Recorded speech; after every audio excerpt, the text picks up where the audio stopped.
Good afternoon, welcome to Insight. I'm Emma Guthrie. Today we bring you what's on in Glasgow. We answer some of your burning firm questions. We find out about life as a London trainee and gain an insight into one of our clients from our Stay-on-D. In this section of this week's edition of Insight, we take a look at one of the firm's major clients, Vattenfall Wind Power Limited. Vattenfall Wind Power is the UK arm of Vattenfall AB, one of Europe's largest generators of electricity and the continent's largest producer of heat. Vattenfall operates large-scale wind projects throughout the UK, including Thanet Offshore Wind Farm, which was the largest in the world when officially opened in 2010. In Scotland, Vattenfall already operates the 18-turbine Edinburgh wind farm on the Isle of Skye, and recently completed construction of another 18-turbine scheme in Clashindarroch Forest in Aberdeenshire.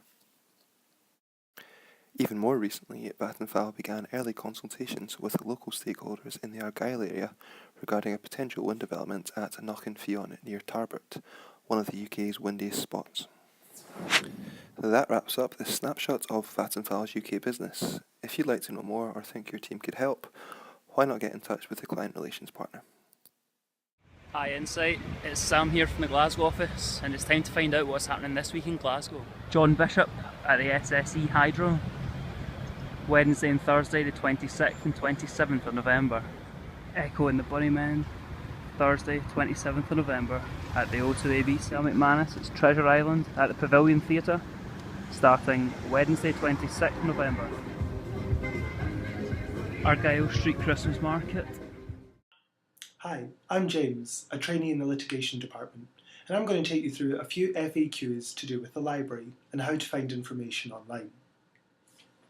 One question which gets asked frequently concerns legislation and what a piece of legislation will look like once amendments have been made. This information is relatively straightforward to find on Westlaw, and you can see it by searching the piece of legislation you want and then selecting the section number. So here I've went on to the Companies Act 2006 and found section 48. So the question is, what will this section look like once amendments have been made?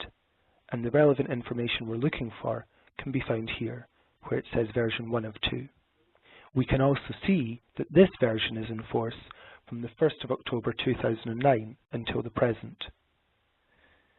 The version of the section which is in force at the minute is the one defaulted to by Westlaw, so whatever comes up will be in force just now. To see what this version will look like after amendments have been made, you click on this button here, Next Version. We can now see that from the 8th of December 2014, this is what the section will look like.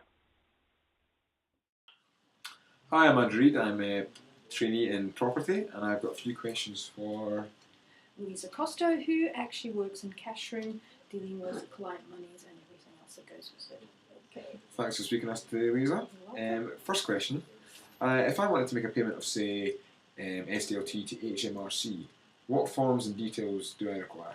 Okay, you need a payment request form, and to pay monies to HMRC, you actually need the unique reference number, and you need to quote that on your payment form in order for the funds to actually be allocated correctly to that. Okay. And what colour is the form, the payment form? It's pink paper. It's a paper. Okay, thanks.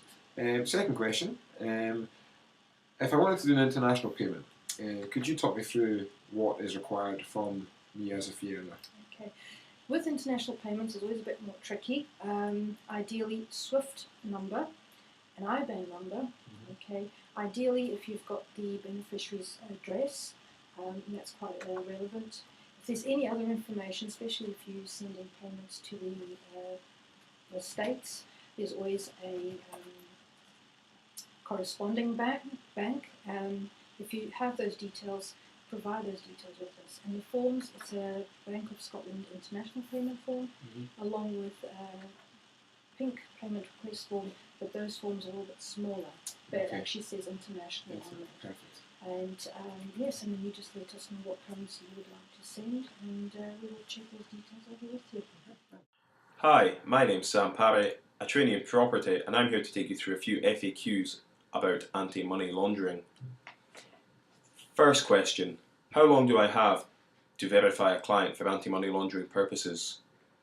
The answer is, verification should be completed within 14 days of commencing to act for a new client. Beyond this, the file will be locked and you will not be able to record any time against the matter until verification has been completed. It may be possible to reopen the file for a day at a time, but this is not ideal. Question 2. How often do clients have to be re-verified?